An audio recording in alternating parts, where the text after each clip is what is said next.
Which of the books do you feel like you poured the most of you authentically into it? Yes, I'm known for writing wildly disparate stories, but I think it's hard to answer that because the books that I write are time capsules of the time period that I'm writing them. So Vicious was written when I was 25, and Vengeful when I was 30, Darker Shade of Magic at 27, Addie LaRue took 10 years. So I think it's one of those things where the obvious answer is Addie because it took so many years. But honestly, I pour everything of the age that I am and Mm. everything that I'm feeling and everything that I want to convey into the book that I'm writing at that moment. And then when it's done, it becomes this time capsule of who I was at that time. And I can pick up each book and I can see what I was going through, what I was feeling, what I was interested in. So each book, in a way, becomes a little tombstone. That's fantastic because it's like obviously your interests ebb and flow and change. Where you're at creatively is always evolving as well. What was it about sort of 25 where you're just like, we glorify superpowers, but let's put a very realistic lens over what it would be Ooh. like? Honestly, that Vicious is born out of a very specific time period for me because I was about to quit publishing. Oh. So Vicious is my fourth novel, my first one for adults. I had been writing YA before that, and it wasn't going well. It just wasn't. Like, I just couldn't get my traction. I had a really toxic relationship with my first publisher, and Vicious came out of two things. One, a kind of academic interest in how we choose who we root for. So I basically, from like like an academic perspective, wanted to see, can I write a story where I make you root for bad people?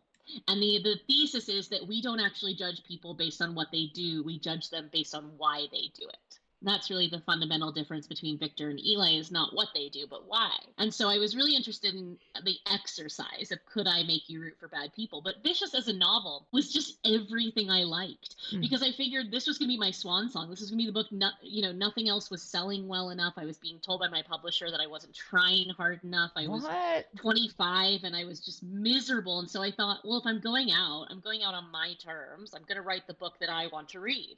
And what that turned out to be was like the Secret History meets X-Men. Like, it was like an idea. Victor and Eli are essentially Professor X and Magneto in their college years, and like a toxic bromance.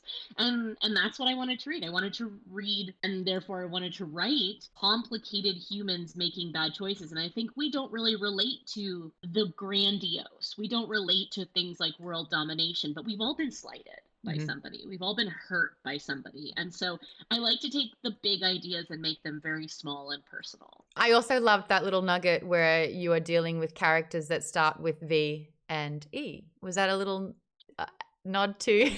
Okay, so here's the problem is, remember, I wrote this book just for me. I wrote it and Oh. I knew it would never get published, so I was just writing, like, it was just to entertain myself. And then it sold. And I was publishing as Victoria at the time, and then we like got all the way through edits on this book. It's getting ready, and my editor goes, "Okay, we want to use your initials, like, so we're going to use VE." And I was like, "Great." And she's like, "I never asked you what the E stands for." And I was like, "Oh, it's Elizabeth."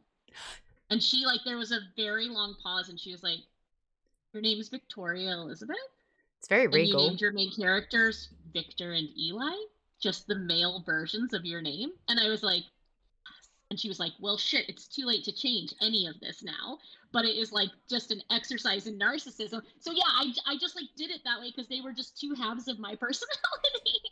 That's so interesting. So you really relate to both Victor and Eli.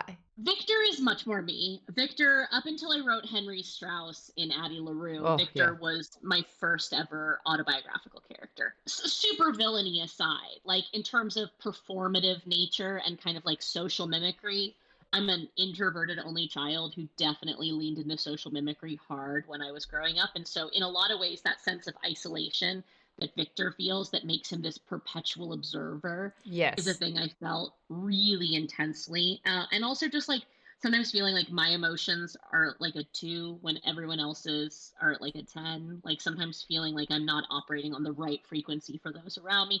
So Victor, much more obviously, I relate to. But there's something about the God complex that Eli has that I definitely have.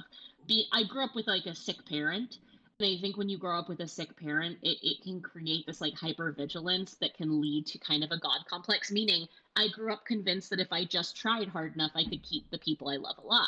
Right. And I think that I definitely harbor that God complex still. It works for me in books because I'm literally playing God with my characters. I'm making up whole worlds and then I get to control them. But you'll see this God complex character through a lot of my books, whether it's somebody obvious like Luke in Addie, or I have it in goodness, I have it in most of my books. I have another one in this Savage Song, Leo, who's very much like Eli's kind of flip side character, somebody who feels like they've been chosen Hmm. or feels an immense like existential compulsion. So that's the part of Eli that's me. Not to make this a psych session. I was going to but- say, this is like such an insight, and like the writing these characters is a way to sort of process, Yeah. and it's very therapeutic to be able to get through it all. Eli's scary though. I think Eli's terrifying. Yeah.